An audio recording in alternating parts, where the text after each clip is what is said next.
Hello.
Hello, hello.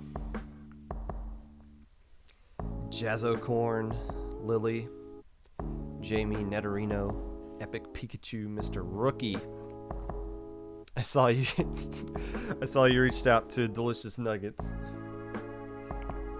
Pa, Tom J, Devil, all the usual suspects, Falco.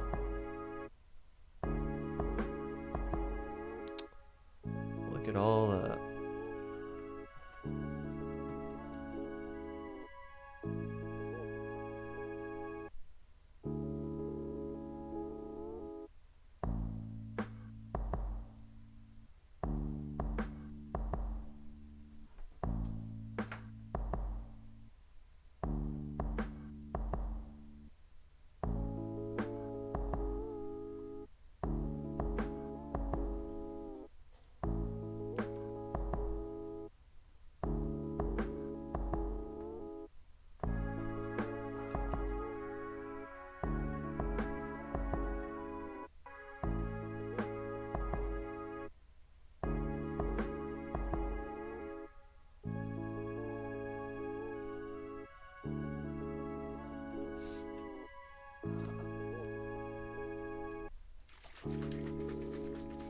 They were the only one to do it. Well, they were one of the few teams that could get away with doing it.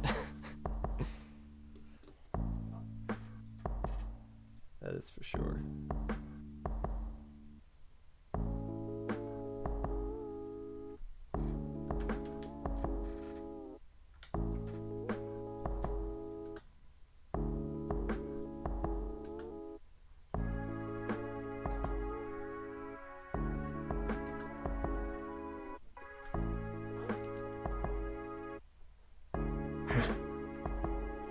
Coming in here coughing.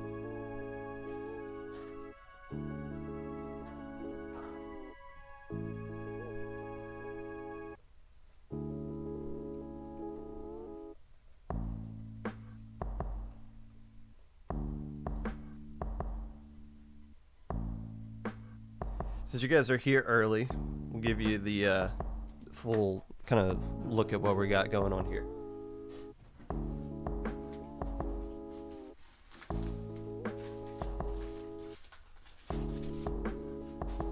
So I showed this off last episode, but every episode of the Popcast I write on sheets of paper, except for low ink previews. I type those out. This is every episode of the Popcast ever, and it's a mess. It is a complete mess. But I've been doing it on one sheet of paper, and I've been feeling pretty confident about the style that I got. So Wife and I went out and we got me a notebook, and my wife did the little design on it with some. I don't think the colors kind of show through with my camera light there, but I got that, and my notes or my scripts are now all organized. So if you want a sneak peek at the notes that I've written down for this episode, here it is. All nice and neat. And before, I've always just had it on the desk, so I'm like looking down at my notes. We also found this little mini easel at Meijer as well. So I got this, and I'm surprised I'm able to got it angled perfectly to where it's out of the shot, so I can just look like my eye level can be here looking at my script instead of just looking down like that. So this might throw me off a little bit, but we'll see how it goes. I'm excited about this. Everything is now more crisp and organized. And I'm also the only person who can read my script because my handwriting is pretty dog water. So it works out.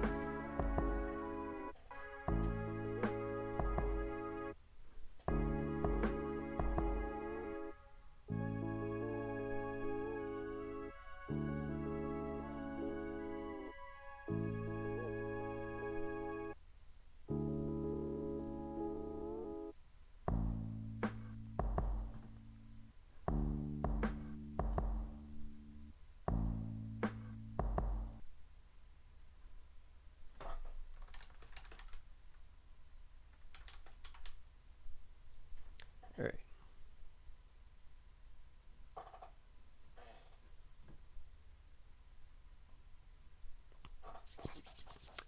Hello, friends, and welcome back to the Popcast.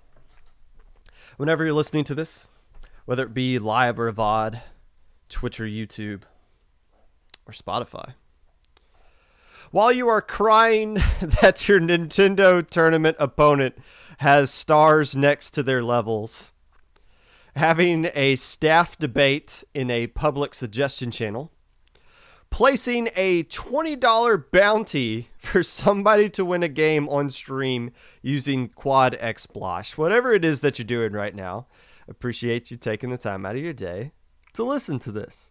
Unless I don't. Hey, I'm glad you guys are all here. It's always nice to do an episode of the Popcast, and timing for these things have been kind of jank. Wonky, I believe, is the official term that I used last time to describe my schedule. My schedule's been kind of all over the place.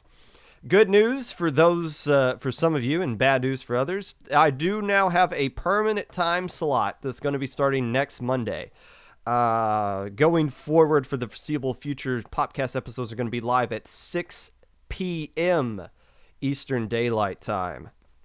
For those of you in Europe, which I know, I look at the statistics, like a fourth of my live audience is from Europe. I'm sorry about that. You can catch me on YouTube, or you could stay up super late because I know you guys stay up late to do NA scrims anyway. So maybe that won't really be that bit of an issue for you. But I'm excited. I'm happy. I want to do the 6 o'clock time slot much better than these mid-morning time slots. And it's going to work out better for me. And that's all that really matters. News of tournaments that may be of interest to the casual listener of the Popcast. First off, we'll start off with this tournament that literally got announced 3 minutes ago.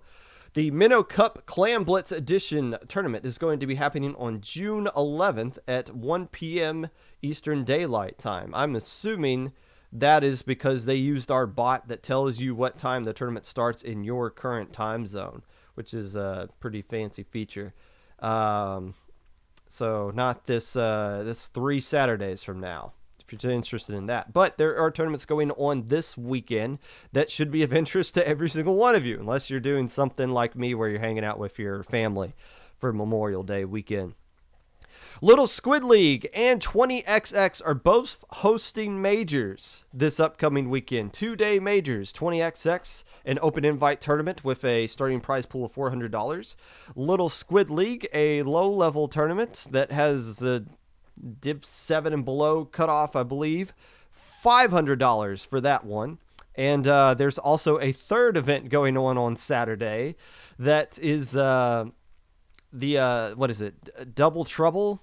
The 2v2 tournament is having their 100th tournament this upcoming Sunday. I believe that is at nighttime for North America. And that has got a $100 prize pool. So there you go.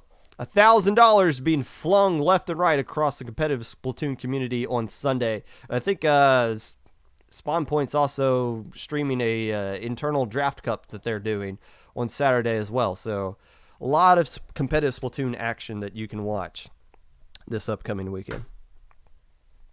Today, we are going to be recapping Low Ink, Swiss, Gamma, Beta, Alpha brackets, and all the things in between there. Where Delicious Nuggets stand against the all-time greats, because they had an all-time great Low Ink this past weekend. Also, we'll talk slightly about the Nintendo tournament and some other shenanigans that went on over the course of the weekend in the weekly recap. But first,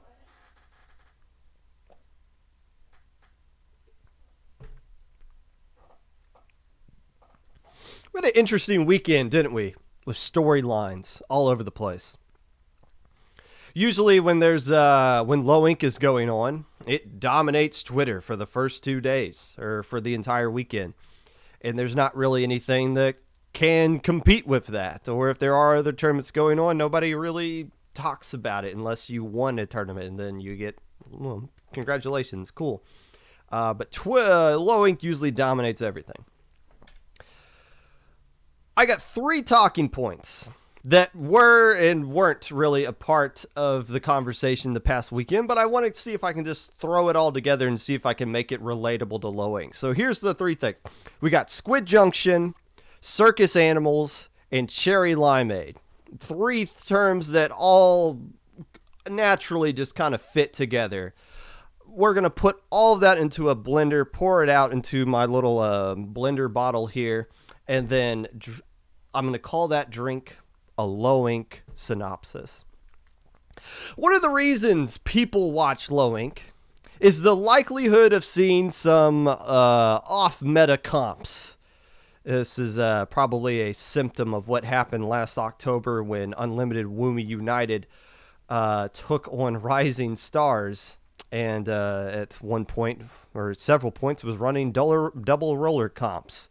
And all shenanigans have been going downhill for Low Ink ever since then. But it didn't start then. There used to be a string of teams that were winning Low Ink, mainly because they had a Tetra player on their team. All kinds of crazy comps that are usually not anti-meta, but very off-meta that we're usually seeing there. Some teams that kind of make sense when you think about them playing recently, being off-meta. You got Up the Ante, which is, the more I see Up the Ante, the more I realize this is kind of Cherry Limeade Jr. And then you realize, oh wait, Raze has a hand in both of these things. That starts to make sense there. You got Squiffer, they showed Blob, Sploosh 7. They were doing all kinds of crazy stuff when we saw them on stream. You had Freelancing Takoyaki, who ran a double anchor comp. I am counting Dynamo as an anchor. At least how they were playing it. They were definitely playing it like an anchor position there, which was cool to see, but was kind of exploitable at one point by subs only once they realized that Freelancing Takoyaki had their players a little bit too far back at the current stage of a game. You got lots of Charger teams. Are Chargers considered off-meta nowadays? I think it's fair to say that they are, considering the meta usually just erases them from existence. But you have a lot of Charger players that have been rearing their heads in alpha bracket of Low Ink. And of course, you got a lot of players that are just not afraid to do whatever they want, whatever they feel like using and grinding and getting better with and pushing themselves to get better with. They're not afraid to use it in Low Ink. It's kind of a judgment-free zone, unless it's not. I think we're so accustomed to seeing off-meta stuff that people kind of start to complain whenever they see something that is meta. You saw some complaints in chat when Subs Only was playing Inked Killers in a very, very meta versus meta matchup in the losers finals. The only real difference between the two teams is that Inked Killers had a player that was using sloshers, which, well, it's not a shooter. It's not really a special spammy weapon either. So there you go. But that's kind of the trend. One person kind of pointed out several low inks ago, the only reason teams are allowed to go off meta in low ink is because they're not playing against teams that are using the meta. Which makes sense. If nobody's using special spam or missile spam or armor spam, yeah, you can run Charger. But as soon as somebody does that, all of a sudden your funky comp doesn't really work out that well, does it? Well, yeah, it's been kind of proven wrong time and time again. Kind of looking at what the Delicious Nuggets did with their E-Leader player dominating the entire scene for the past 2 months. Maybe that might not be the case. But you still have people complaining, oh, this is so boring. Quad shooter, Nautilus, missile spam, here we go, blah, blah, blah. I don't like that. I don't like that people are upset when people use meta comps. I don't understand that kind of logic. Low ink teams, I don't want to become circus animals. I don't want people to just kind of poke them and be like, run the Squiffer thing again. Use the roller thing. I want to see something interesting. Make me laugh, low ink team. I get the frustration, though. I get the frustration of constantly seeing meta-ish teams finishing high, if not winning certain tournaments. After Swiss ended on Saturday at low ink, the Squid Junction tournament took place, as it usually does. You know, we're big fans of Squid Junction here on the Popcast. Even though I don't think I've ever played in a Squid Junction. Normally because most of the time it runs during low ink, which is good. I'm glad they run the same day as low ink. It gives a good counterweight. Well, I can't play in a tournament this weekend. Yeah, you can. Just because low ink's running, you can still play in Squid Junction. I like that. But I never really get to play in it because of it. So Squid Junction's going on. Good to see. I didn't watch the stream for Squid Junction. I didn't really have to, though, did I? I think we all know what happened without having to see the VOD or anything. For the first time in a long time, people were having in-depth conversations about something that happened in Squid Junction. If you don't know what I'm talking about, let me enlighten you. The winning team won Squid Junction using special spam. Quad shooter, the meta, aka is what that's known as. The winning comp is what they used. Their grand finals opponent, properly named Nice Spam, they were coming into this tournament ready to pick fights with people using the meta, essentially surrendered, gave up, didn't really try, wave the white flag that we can't beat your comp, we're not even going to try. So you know what they did? They used triple and at some points quad K-Gal. It was actually able to win one game with that comp. Oh boy. Now, fair enough, okay? Like, people were coming onto Twitter and were complaining, arguing both sides. How could you throw in a grand final set?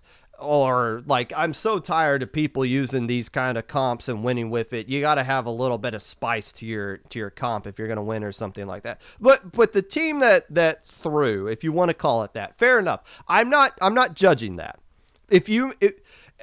There's nothing really on the line for Squid Junction other than results that you can use for plus voting, which now that percentages are hidden, you're either just got in or you don't. It's not like, oh, I'm 62, I was 61 last month, that means I've been grown 1%. No, that's not what that means at all. But I'm not judging. If you make it to grand finals, you're allowed to do whatever you want.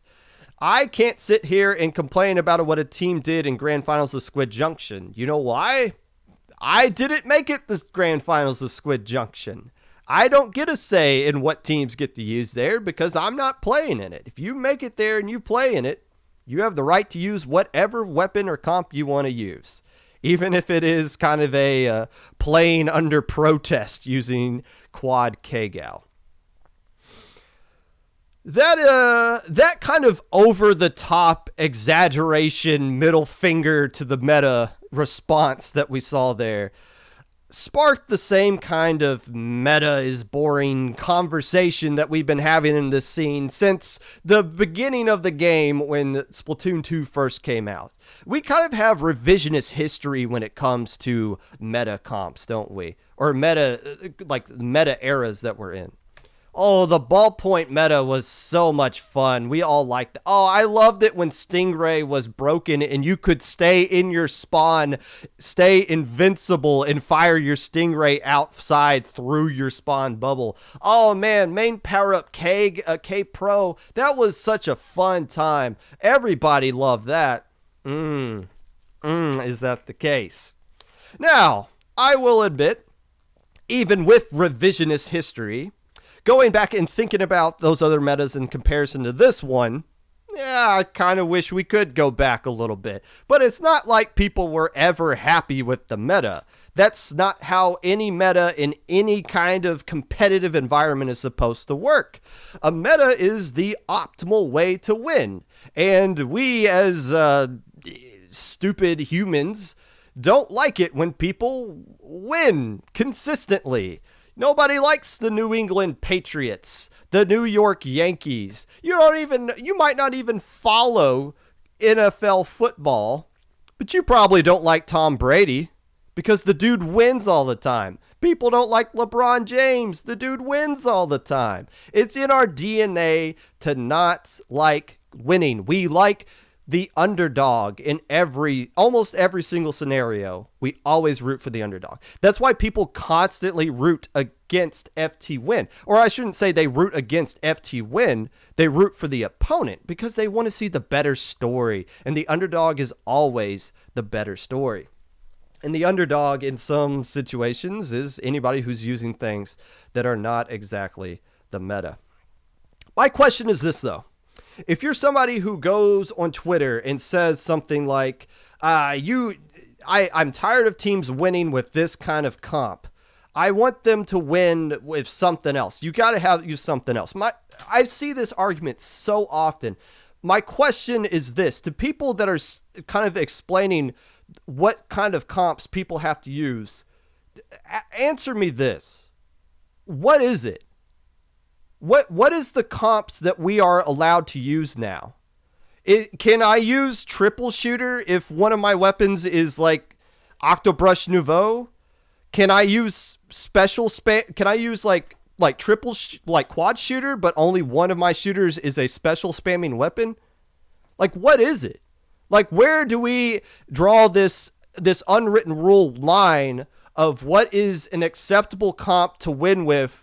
And what is considered to be a dishonorable way to win? Like, where is that line? And more importantly, who gets to decide where that line is drawn? Is it the people who win? Is it the people that are losing, complaining about the people winning? I'll give you that, Magic. I will say Quad K Gal is probably where I would draw the line. That's a fair point to make. But what do you guys want to see? I guess is what I'm getting at here. Maybe what you guys want to see is something that is so anti-meta, so completely different from everything, is that you kind of look at the poster child team that is that everybody automatically thinks of. And this is where Cherry Limeade comes into play. Your favorite team and mine to watch play and possibly play against, depending on if you're a good enough skill level to hang with Cherry Limeade. I have faced Cherry Limeade online and right in front of my own doggone face in a LAN. Those sets against Cherry Limeade are stressful, extremely competitive, and fun. I have never had more fun playing against any other team than Cherry Limeade. The reason being, you have no idea what's coming. You have no clue.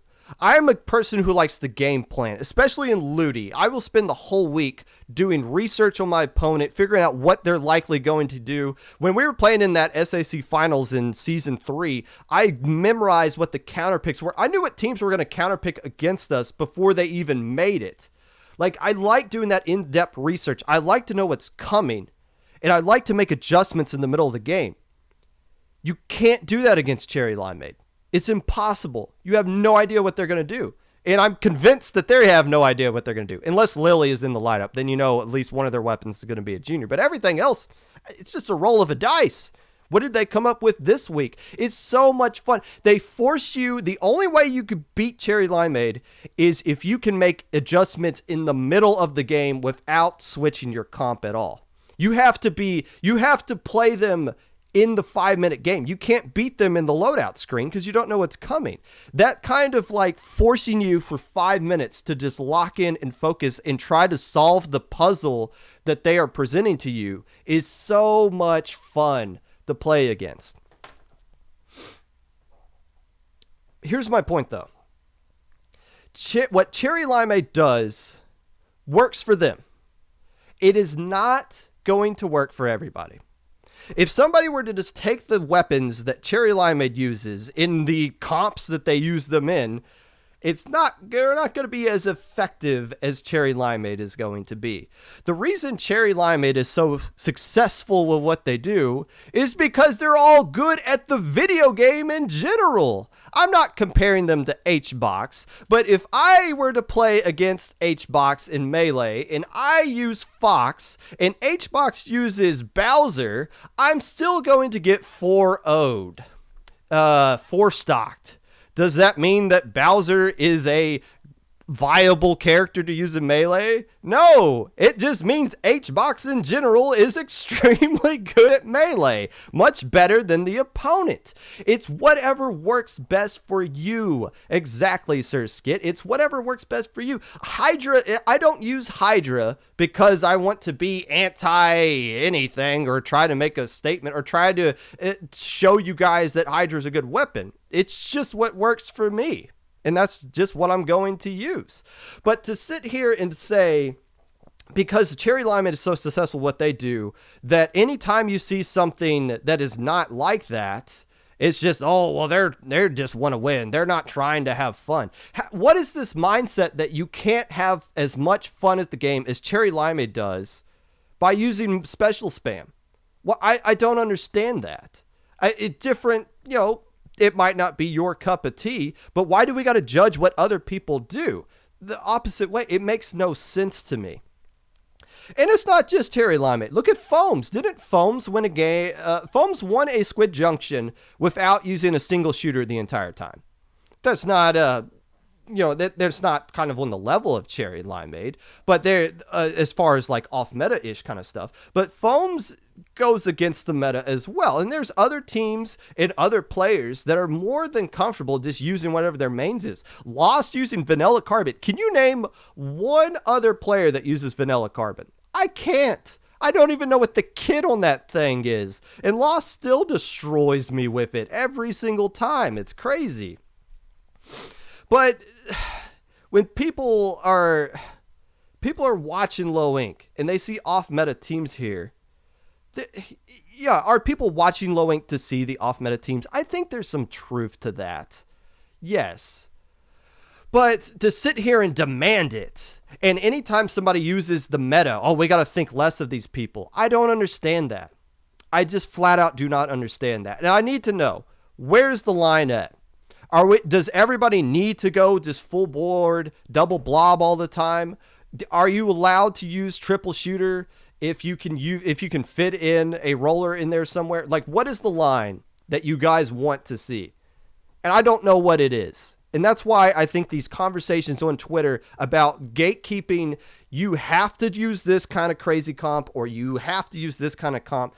Who gives a damn? Just play whatever weapons you want to play. And if you lose with the comp that you picked, that's on you, sweetheart. That's not the other team's fault for exposing the weaknesses that your comp has.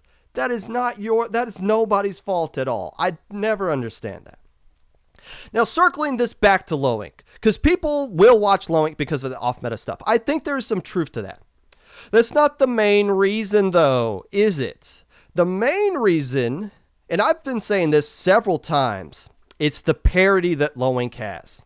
If I were to do a top 10 preview for the teams that are likely to win Nintendo's tournaments, I'm going to win 100% of the time. I'm going to correctly guess who is going to win the Nintendo tournament every single time. And that's not just me. That is you guys, and probably some casuals who only pay attention to Nintendo tournaments are probably just going to say Starburst is 1 through 10. And if FT Win's in there, we got to look at the roster and see who FT Win has got with that.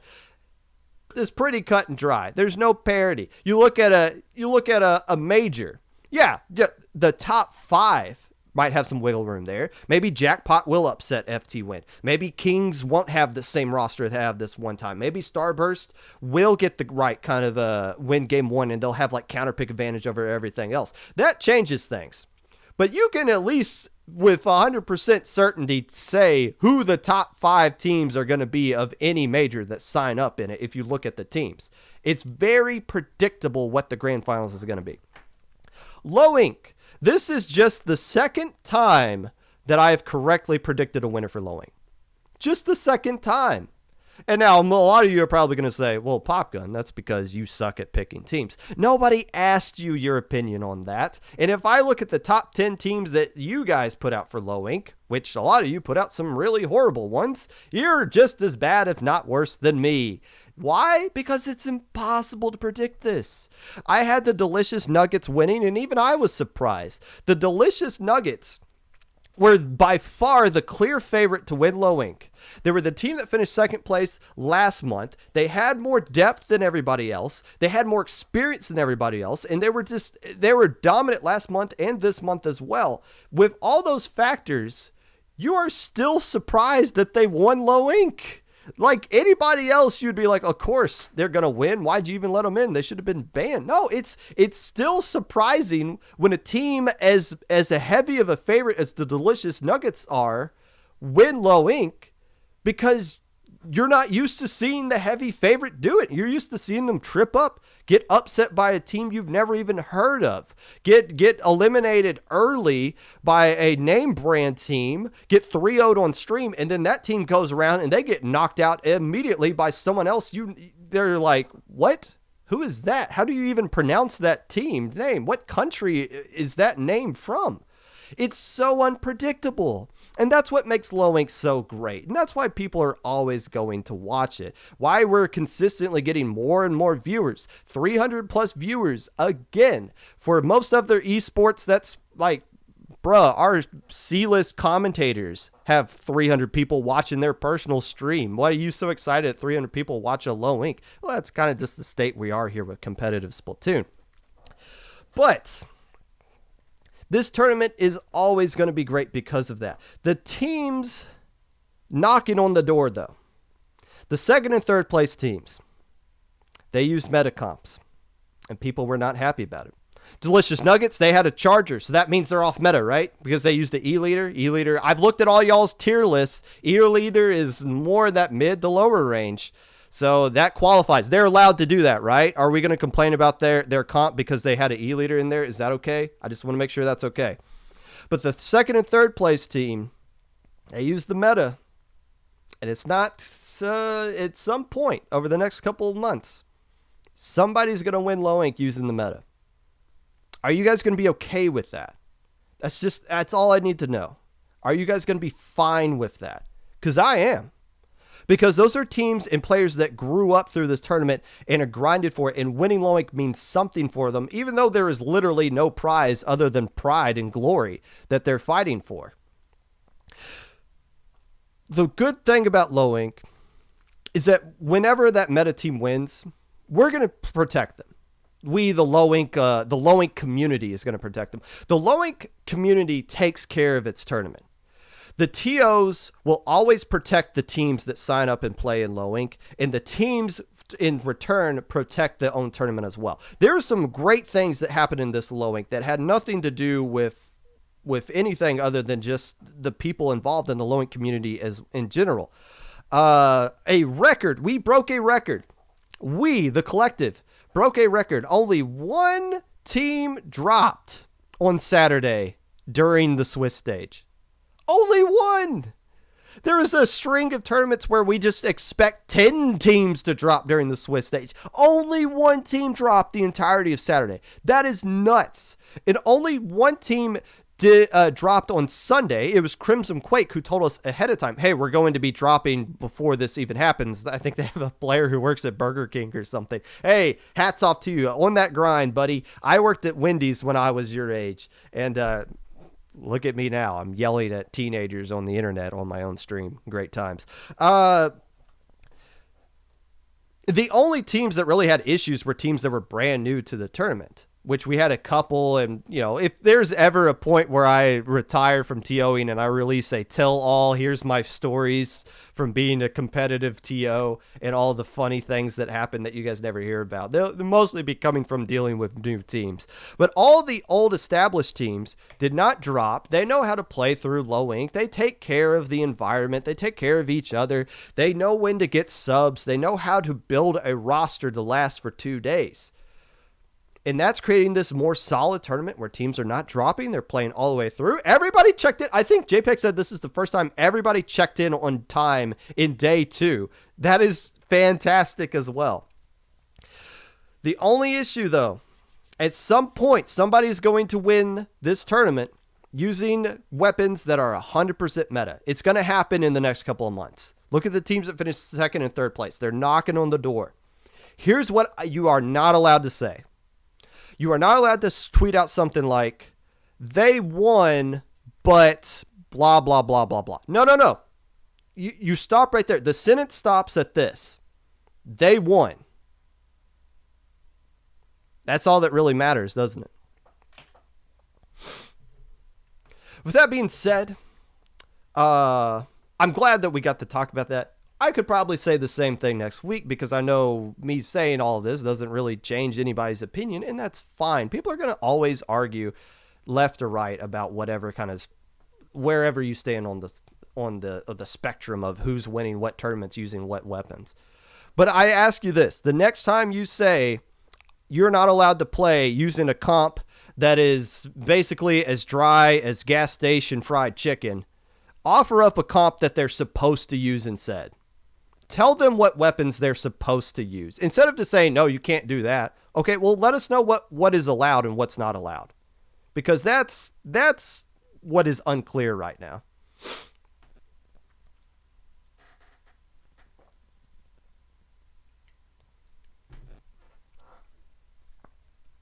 That was one of the few times where I was actually able to go through my script, like bullet point to bullet point. Maybe this easel and notebook thing is working out a lot better. We're going to get into low ink stuff here. I appreciate a lot of people in chat who I know are not usual listeners of a low ink episode.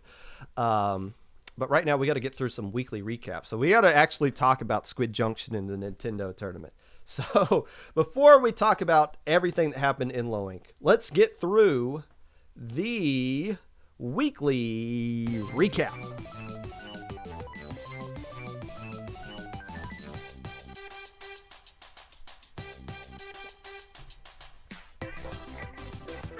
Squid Junction number 23 was won by the Dino Fan Club, not to be confused with Dino Fan Club. Keep in mind, Dino from the Flintstones is spelled D-I-N-O, so that's why I kept calling that player Dino, but it turns out Dino's the actual pronunciation, my bad.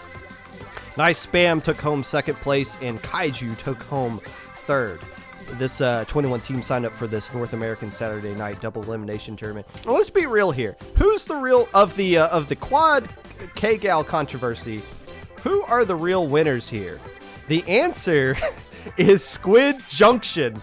There is no such thing as bad publicity. There actually kind of is, but when people are talking about your tournament in general, that's a good thing. When you're dominating Twitter and people are talking about the game that happened and the thing. I bet some people were like, whoa, I'm going to check out the VOD for that. I didn't know Squid Junction was a thing. Whoa, they got K-Bot and Magic commentating? This is an A-tier tournament. Unless it is.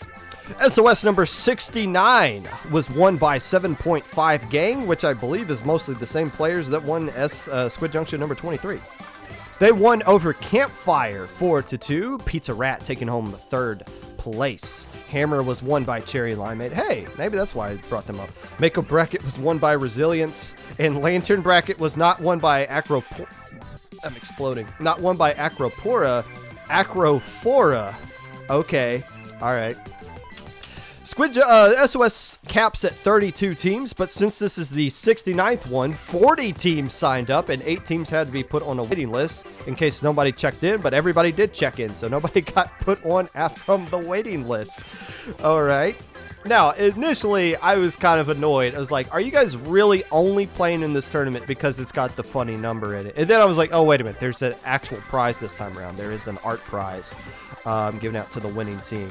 So it's like, you guys realize you could sign up for SOS number 70, right? Like, you don't have to just wait for 169 to come around to play it. You can play anytime.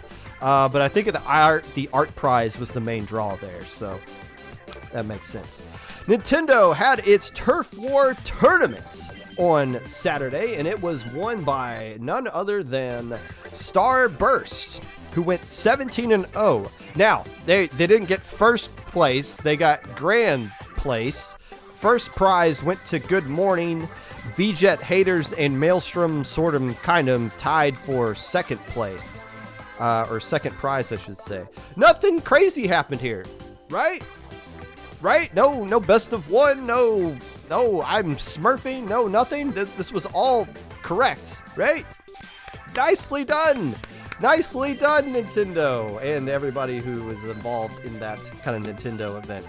173 teams signed up for this one. And the prize wasn't just a carrying case. I believe grand prize was also a jacket, a backpack, and maybe a pat on the back of some sort. But still, it's nice. It's nice Nintendo's running these things, and proof is in the pudding that Nintendo can run their event, or that Loink can run their event at the same time as Nintendo, and both events can be perfectly fine. I like that happens. I know it's not by design, but I'm glad the stars aligned to where they're competing against us instead of knocking out Little Squid League or Minnow Cup for the weekend. And it's not lost on me that 66 teams decided to not play in the Nintendo tournament and decided to play with Loink instead. We appreciate you guys, that you support us, and we'll support you right back.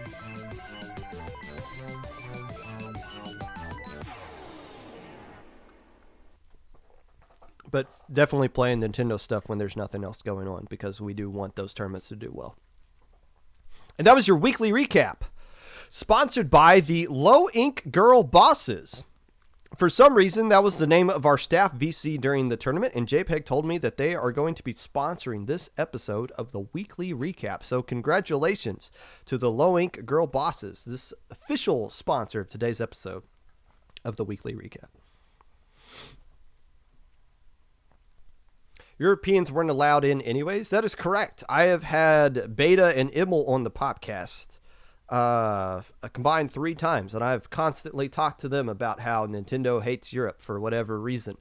And shout outs to all of the people who watch this from South America, because I'm pretty sure Nintendo doesn't even know you guys exist to hate you. When is the last time anyone, not even just South America, anybody just south of Mexico, Nintendo doesn't even know you exist? So yeah, that kind of sucks across the board there.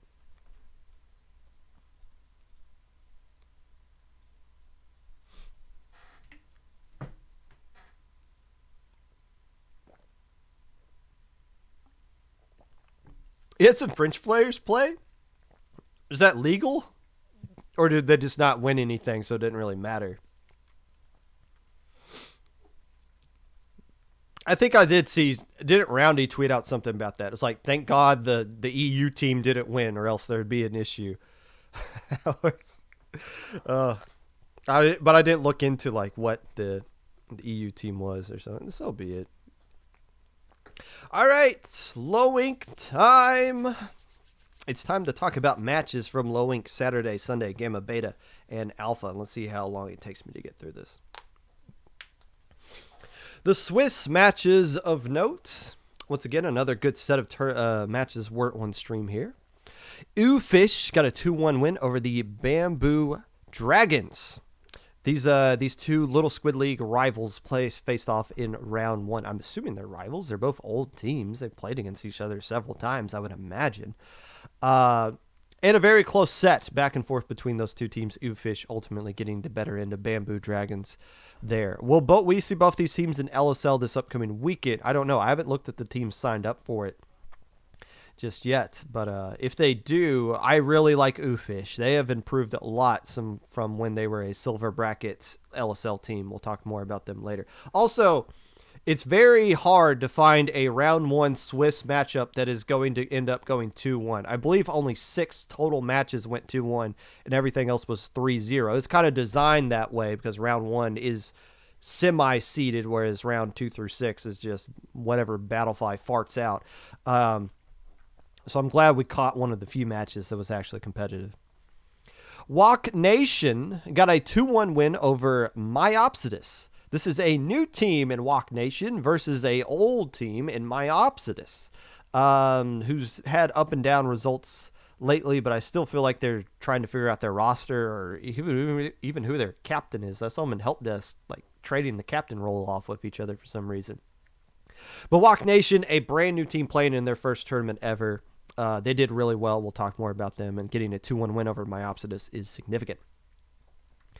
Dive got a 2-1 win over Shipshape. Keep in mind that is Dive with an exclamation point, so it's Dive.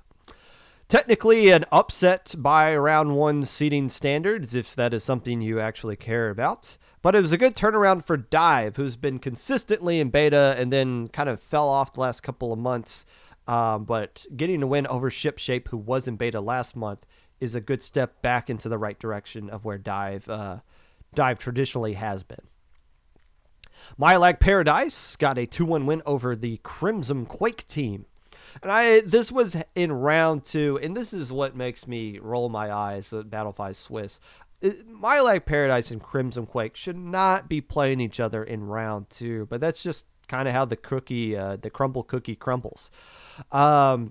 Still, probably a good set going to 2-1 in favor of Mylag Paradise, but I would much rather see those teams play on stream in a best-of-5 set with counter picks instead of just round frickin' 2, where one of those teams is now 1-1, and they're going to play a 1-1 team in round 3 that probably isn't as good as them, and it kind of just sets them up to just have well, they didn't have an easy run through it, but still, it just kind of screws up the rest of the bracket when one of those teams takes an L early in round 1 or 2. Full Moon Shizoon got a 2-1 win over Watercolor. If you care about divs right now, you are a moron because those things are 7 months old, but you got a couple of teams or a couple of players that we've let back into low ink based off of their recent results that were originally banned because they got that Div 4 to start off with. So they match up against here. It looked like it was a good set. We'll talk about both teams a little bit going forward, but hats off to Full Moon Shizoon for getting the win there against Watercolor. 5 Cheese Toast. What the hell is that? Got a 2-1 win over Self Portrait. I'm still trying to figure out what avocado toast is. So I don't really know what 5 Cheese Toast is, but I'll get it up there eventually.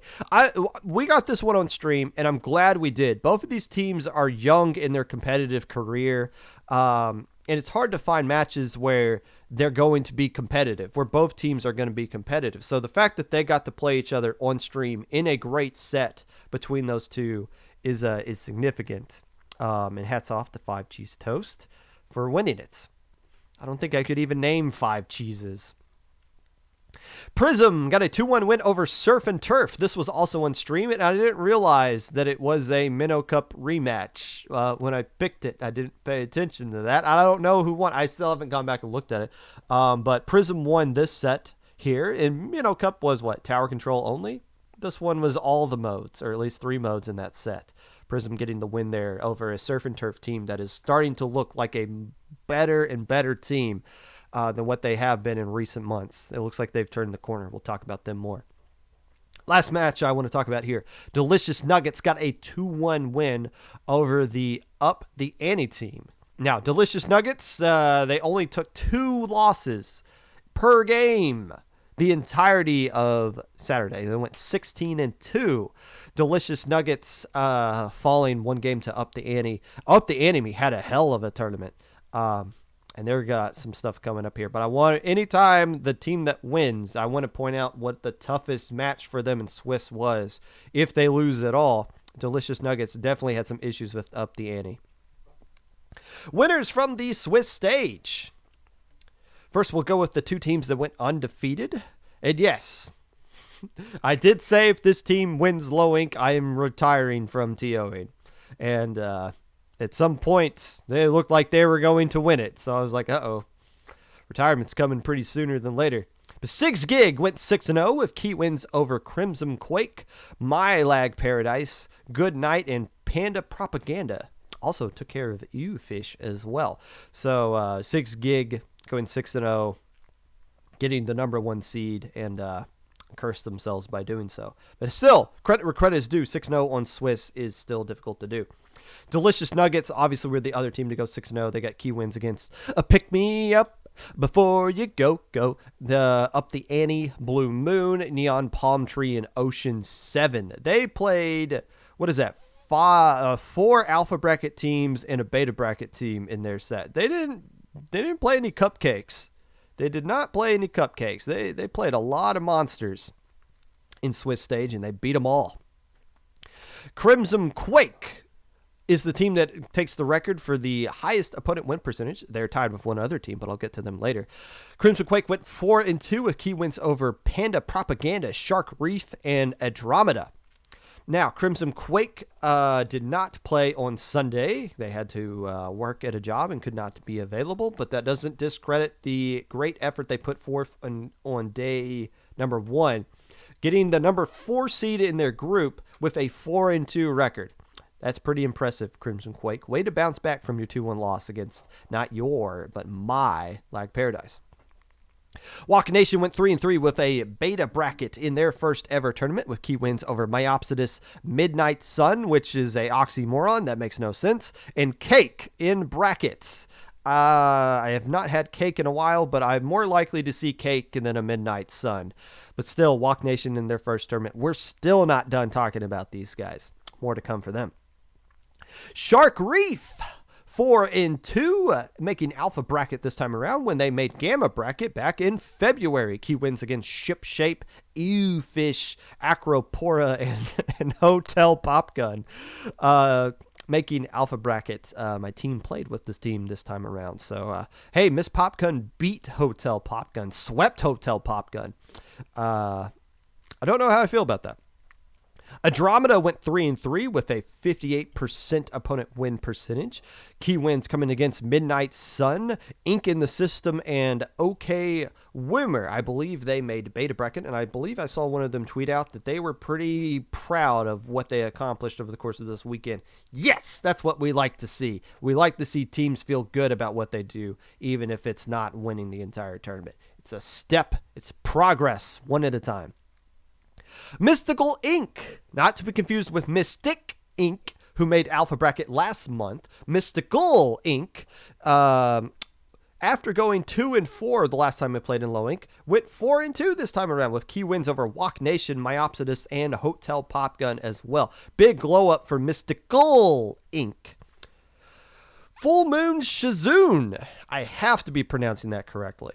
4-2 after going 3-3 the month prior. Key wins over Watercolor, Neon Palm Tree, and Aquatic Vanguard.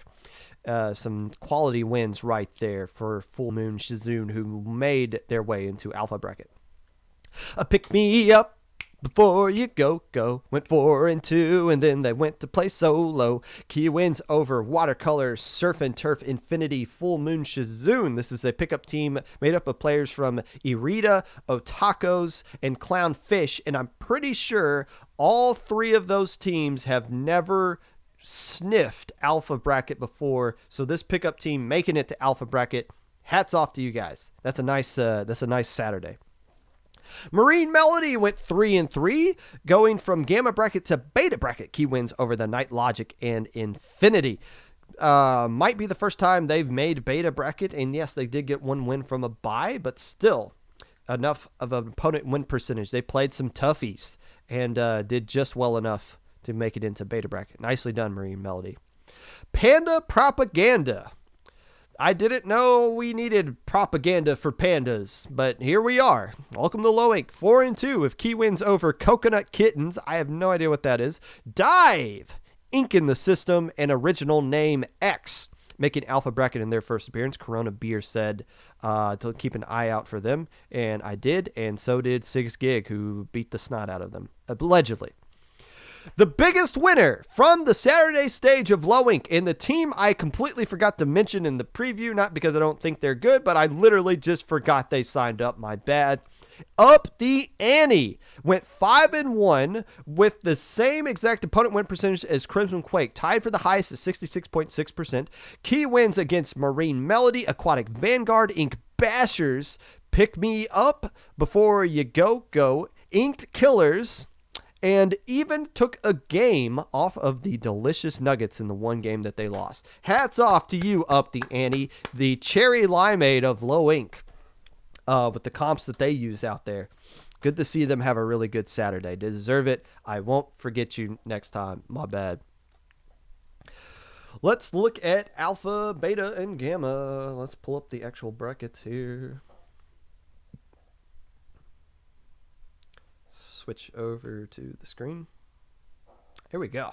Okay. So Gamma bracket.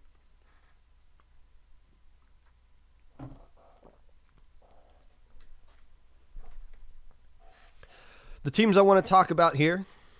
Watercolor. I said on the preview, I had no idea how good Watercolor was going to do. They can't play with their captain, Jim, who is banned from Low Ink for winning it with the Grillers way back in July of 2020, almost 2 years ago. So Watercolors is, anytime they play in Low Ink, they're just going to be a little bit nerfed. And I had no idea how good they were going to do. They fell to Gamma bracket here, but they almost beat OK Woomer. That's a tough Gamma bracket team to go up against. Got a couple of wins against Matcha, who I think is probably better than Gamma as well, before getting knocked out by Vaporwave.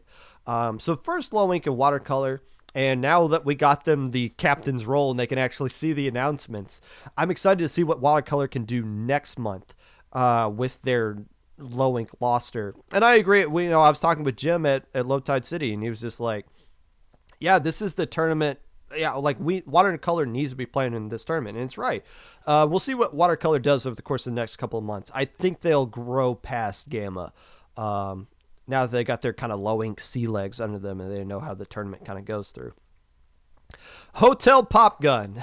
Now, they kind of slipped in here when Crimson Quake dropped out of Alpha. That bumps everybody up one slot. I think Acropora went up to Beta or Alpha. I forget who went up to Beta, but Hotel Pop Gun was the team that got moved up. Hotel Pop Gun, technically, we could have done that underground play-in match because they were dead tied 100% with the team that finished in the 24 slot, but we knew somebody was going to drop anyways, and it's kind of weird to have an underground play-in match for 16th seed in Gamma. That's a lot of work on our part to set all that, but they ended up getting in anyways. Even though they lost to Watercolor, they were able to get a couple of wins here. Rolling Squids, Bamboo Dragons before getting knocked out by Oofish. Now, I've been on the record several times. The JPEG pickup team made Alpha Bracket. There's only been one JPEG pickup team, and they made Alpha Bracket.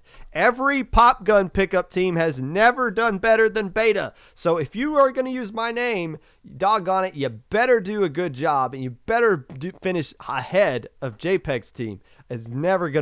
I'll never sleep well at night until that happens. Oofish deserves a lot of credit here. They're also kind of a winner from Swiss. They had a 61.1 opponent win percentage, even though they went 2-4. That is a crazy high opponent win percentage for a team that only wins 2 games. They played a really tough schedule.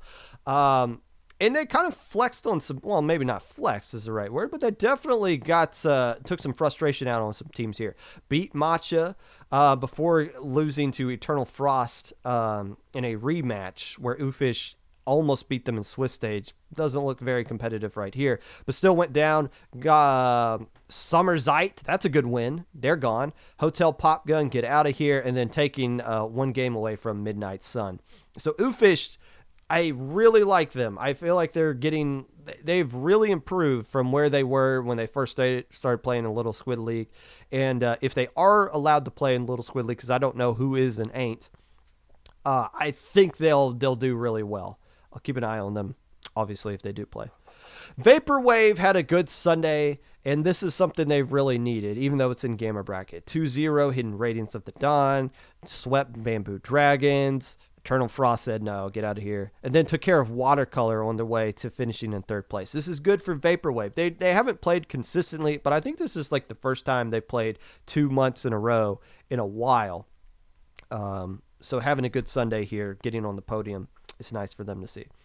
OK Wimmer and Eternal Frost. OK Wimmer, obviously a little bit more competitive in the winner side, but then Eternal Frost is turning on the Jets and did not look back. But OK Wimmer has become the traditional Gamma Bracket monster at this point. They made Alpha before, but now they're the team that keeps falling to Gamma and just keeps bullying people month after month after month. Hopefully they can start getting some wins on Saturday and they can get up to like Beta and maybe back to Alpha. But they are definitely kind of terrorizing people in Gamma Bracket here. Taking care of Watercolor and winning some clutch game 5s against some of these stronger teams and sweeping Vaporwave out here. Eternal Frost. So this is an interesting team.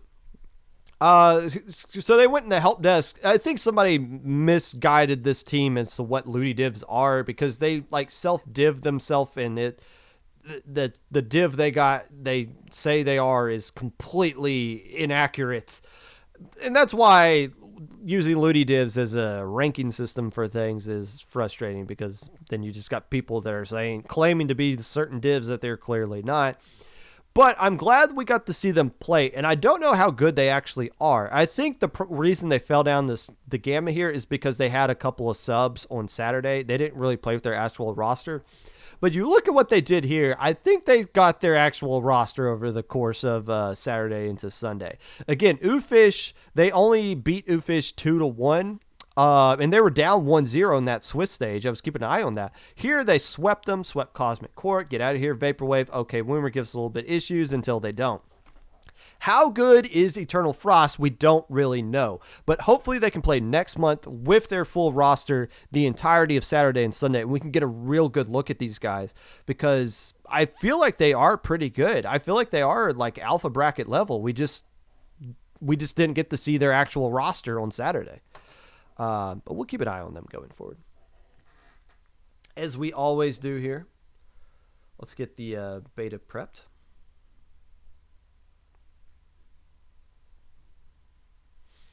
Also want to put out for Eternal Frost, I'm pretty sure for the most part that was a lot of those players' first tournaments. They were like league and kind of solo queue warriors, which just gives you another indication of just like how good are they really in competitive. You don't really know. Good enough to win Gamma this time around, that's for sure. Beta brackets. We'll take a look at Walk Nation yet again. Having a heck of a run. Continued a great Saturday for their first tournament ever into a good Sunday. Swept Prism 3-1 over Surf and Turf. Almost beat Sandstorm Tsunami. Got beat Prism again before Surf and Turf got a little bit of revenge against them here in semifinals. So 4th place for Walk Nation in beta bracket in your first ever tournament. Not too shabby. Not too shabby at all. A complete effort from Saturday and Sunday.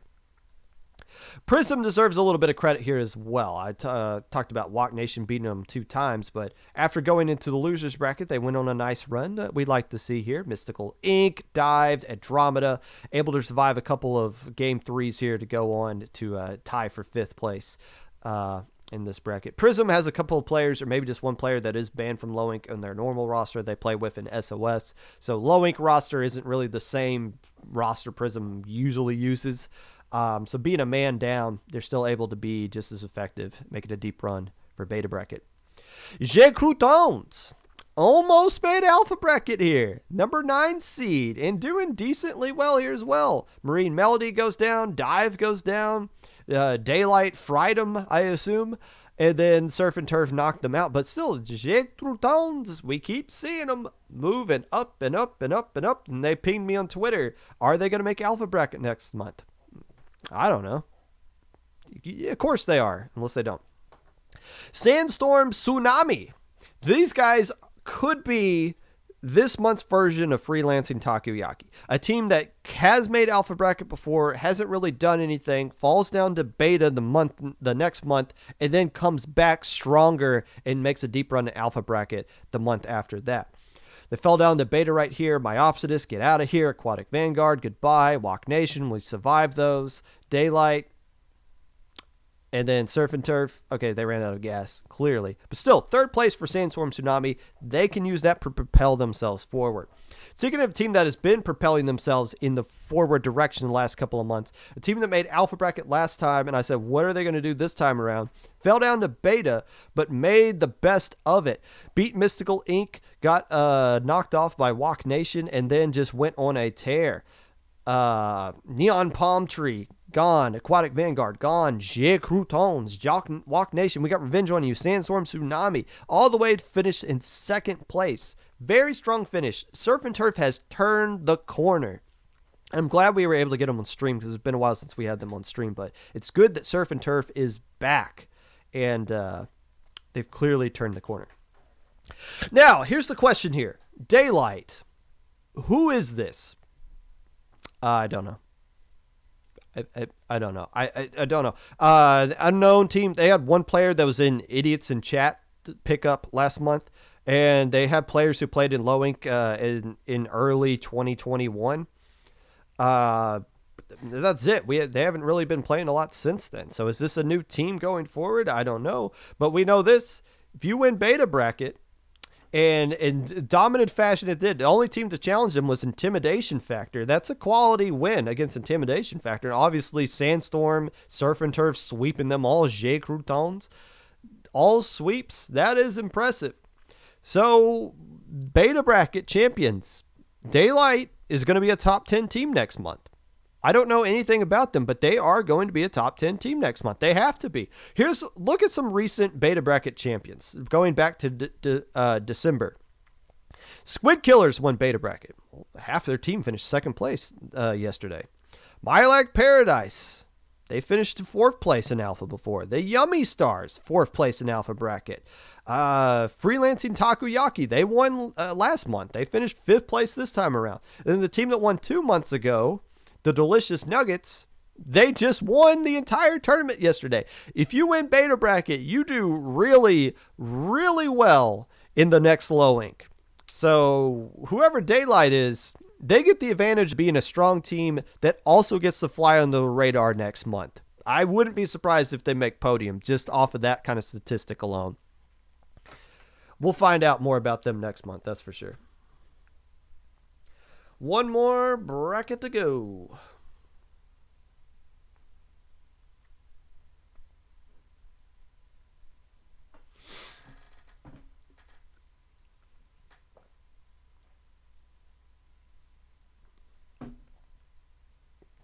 By the way, in case you're wondering why some of these matches are highlighted, that's because you get to see the admin view Battlefy that I'm showing you, and that's the matches that we put on stream.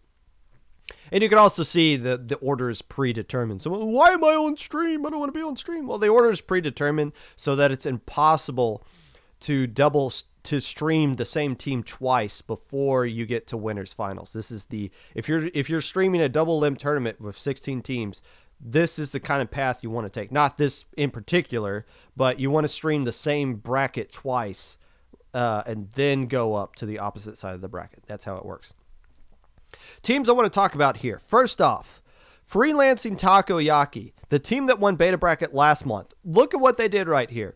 They started off the tournament going 6-0. They swept Pick Me Up on stream, knocked off the number 1 seed 3-0. Goodbye, 6GIG. And then they were up 1-0 over Inked Killers. And I was like, we were streaming this matchup down here, and I was looking at this one, I was like, they're going to just run through this tournament, aren't they?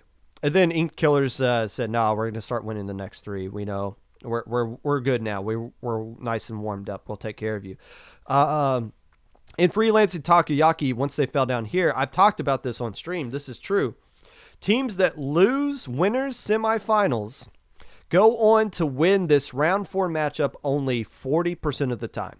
They have a losing record in this matchup. The reason for it being, You're playing against the team that is automatically on a 2-game winning streak, and you're on a 1-game winning streak. Momentum.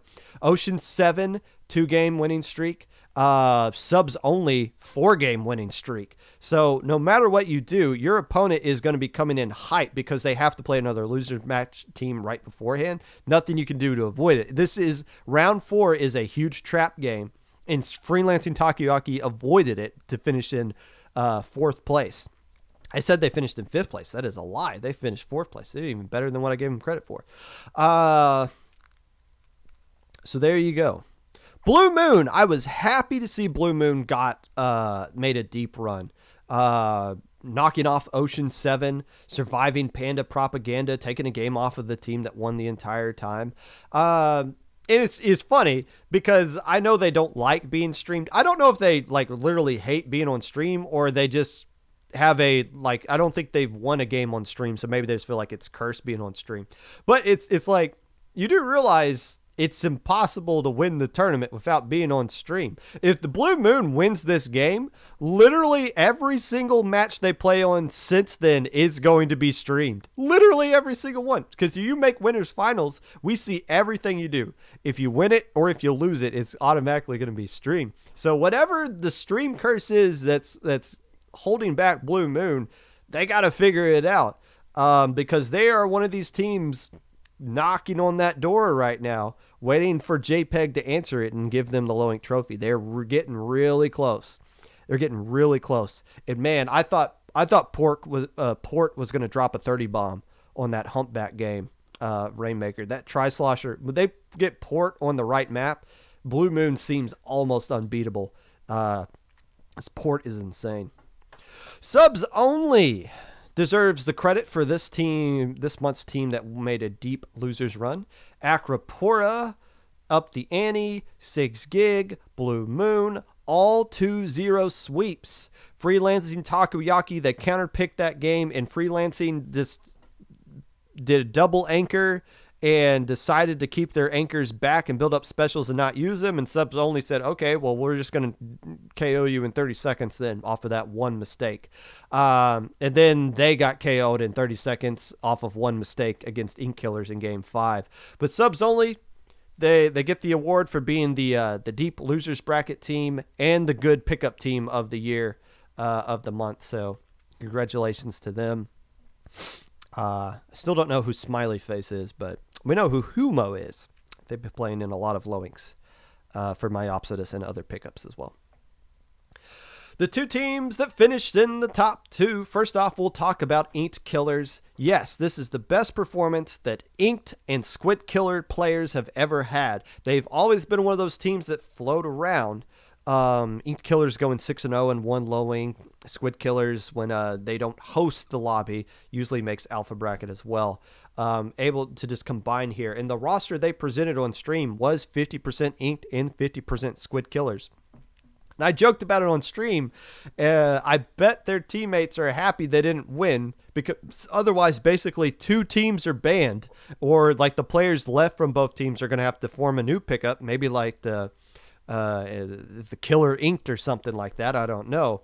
But I looked on Twitter and there were a couple players that I saw were like, yeah, I'm happy for my teammates, but I am kind of happy that I actually get to play with them next month and they didn't get banned. Fair enough. Understandably so. But I'm pretty sure Inked and Killers, the players that played for Inked Killers, are really happy with that second place finish they got. If Delicious Nuggets got second place, they would not be happy, because that's not what they want.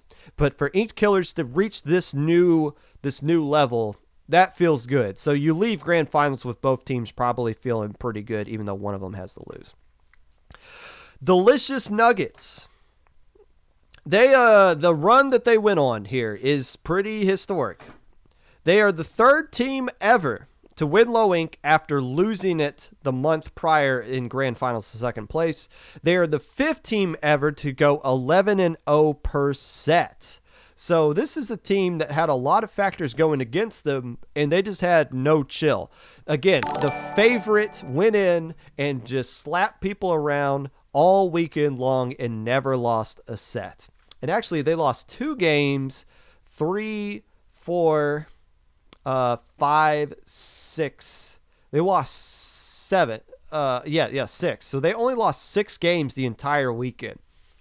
That's pretty impressive. That puts them up in the category, not the category of Rising Matrix, but they're up there with Xylo, Night Surfing, Swim or Sink, those kinds of teams.